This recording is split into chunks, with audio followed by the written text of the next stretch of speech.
I'm going to show how to use the Tattler brand reusable canning lids. These lids come in wide mouth and regular mouth sizes.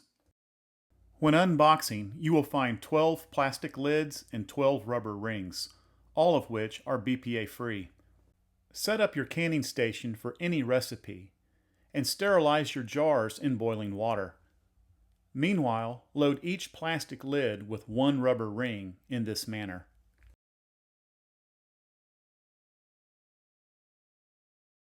Then place the lids in a saucepan for easy access.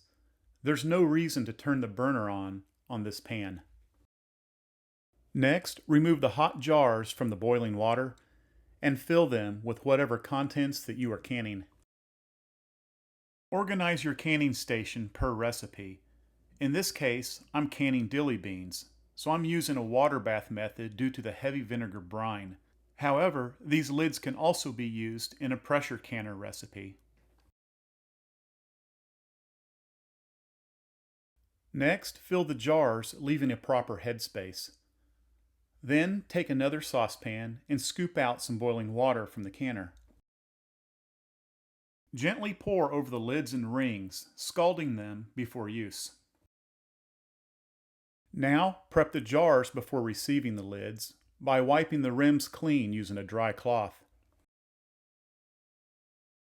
Using tongs, select a lid from the hot water and place it on the jar in this manner. I recommend using gloved hands when handling hot items. The next step is very important to do correctly.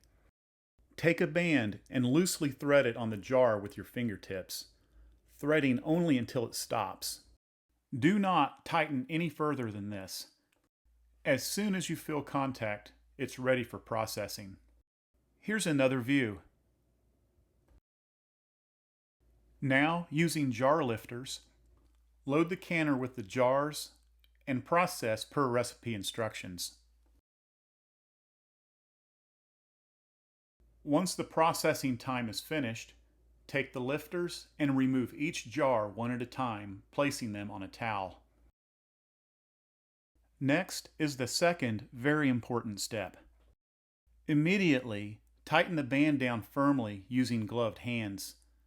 Here's another look at this important step. You can also use a dry cloth to help grip the band when tightening. This is my method of choice. Now, let the jars cool to room temperature.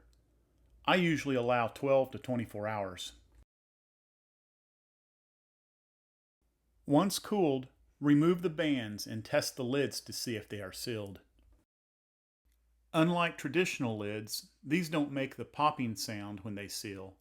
I usually test them by picking them up by the lids and giving them a slight shake. Jars can be stored without the bands if desired. When removing the lids, use a butter knife between the rubber ring and the jar. Do not use a sharp knife. You don't want to damage the ring.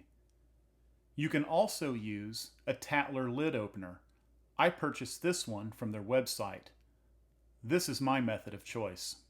Once again, pry the rubber ring from the jar by positioning the metal lip of the Tattler Lid Opener, as seen here. Then, firmly grip the jar with one hand and pry off the lid. You should hear a nice vacuum sound.